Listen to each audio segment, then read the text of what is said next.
Om Swastiastu, selamat sore. Hari ini saya akan menjelaskan tentang kitab suci Weda. Kata Weda berasal dari bahasa Sanskerta, berakar kata Ved yang artinya ilmu pengetahuan. Tetapi tidak semua ilmu pengetahuan disebut sebagai Weda. Weda adalah ilmu pengetahuan yang mengandung tuntunan rohani agar manusia bisa mencapai kesempurnaan hidup atau paravidya. Weda juga disebut sebagai kitab suci agama Hindu karena satu, Weda itu berbentuk buku atau kitab. Dua, Weda itu disucikan oleh pemeluk agama Hindu karena diyakini sebagai wahyu Tuhan. Tiga, Weda itu dipakai sebagai pedoman dasar hidup oleh umat Hindu dalam melakukan hidup bermasyarakat.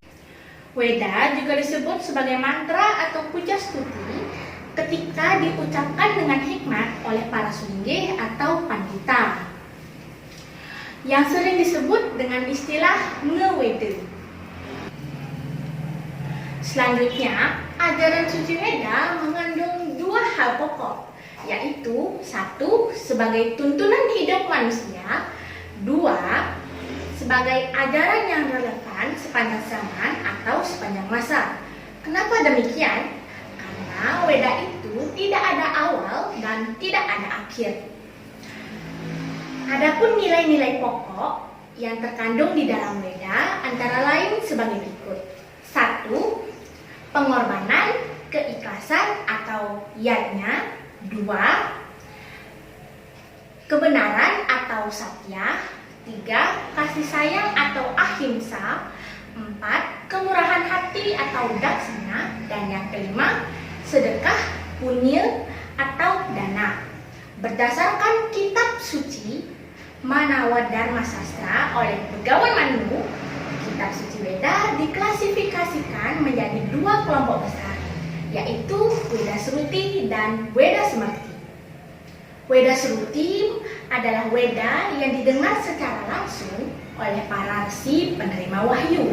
Sedangkan Weda Smarti adalah Weda yang lebih operasional, terutama untuk menjelaskan secara lebih mudah apa yang terdapat di Weda Sruti. Weda Sruti dibagi menjadi tiga bagian, yaitu bagian mantra, kitab Brahmana, dan Upanishad. Sedangkan Weda Smarti dibagi menjadi dua kelompok, yaitu kelompok Wedanga atau batang tubuh Weda dan kelompok Upaweda atau Weda tambahan. Selanjutnya kita akan membahas tentang sifat dan fungsi Weda. Sifat Weda adalah anadi dan ananta karena Weda merupakan wahyu Tuhan melalui para maharsi. Sifat Weda dapat dikategorikan sebagai berikut. Sifat Weda yang pertama adalah Weda tidak berawal karena Weda merupakan sabda Tuhan yang telah ada sebelum alam diciptakan. Sifat Weda yang kedua, Weda itu tidak berakhir atau berlaku sepanjang zaman atau sepanjang masa. Sifat Weda yang ketiga, Weda itu berlaku sepanjang zaman, dari zaman manusia prasejarah sampai dengan zaman modern. Sifat Weda yang keempat adalah Weda memiliki keluasan atau tidak kaku namun tidak memiliki inti. Pada hakikatnya, Weda bersifat fleksibel. Sifat Weda yang terakhir adalah Weda bersifat apa urusnya, maksudnya Weda tidak ditulis oleh manusia, melainkan diterima oleh para rsi melalui wahyu. Adapun fungsi Weda itu sendiri, yaitu fungsi Weda yang pertama adalah Weda sebagai sumber kebenaran, sumber etika, dan tingkah laku. Fungsi Weda yang kedua adalah Weda merupakan kitab suci agama Hindu dan dipergunakan untuk menuntun umat manusia untuk mencapai kesucian. Fungsi Weda yang ketiga adalah Weda merupakan sumber ajaran kebenaran sehingga diutamakan oleh umat manusia di dunia. Selanjutnya kita akan membahas tentang para maharsi penerima wahyu.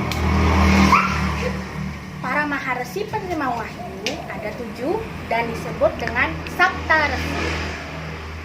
Adapun ketujuh maharsi wahyu yaitu 1. Resi Grit Samada, 2. Resi Wiswamitra, 3. Resi Wamadewa, 4. Resi Atri, 5. Resi Bharadwaja, 6. Resi Wasista, dan yang ketujuh Resi Kanwa. Selanjutnya, setelah Weda diterima oleh Sapta Resi, Weda kemudian disusun oleh seorang begawan bernama Begawan Wiyasa. Dalam tugasnya, Begawan Wiyasa dibantu oleh keempat muridnya, yaitu 1. Begawan Pulaha yang menyusun Rigveda, 2. Begawan Jaimini yang menyusun Samaweda, 3. Begawan Waisampayana yang menyusun Yajurveda, dan yang keempat Begawan Sumantu yang menyusun Atharwaveda. Demikian penjelasan dari saya. Semoga bisa diterima. Saya tutup dengan Paramasanti. Om Santi Santi Santi Om.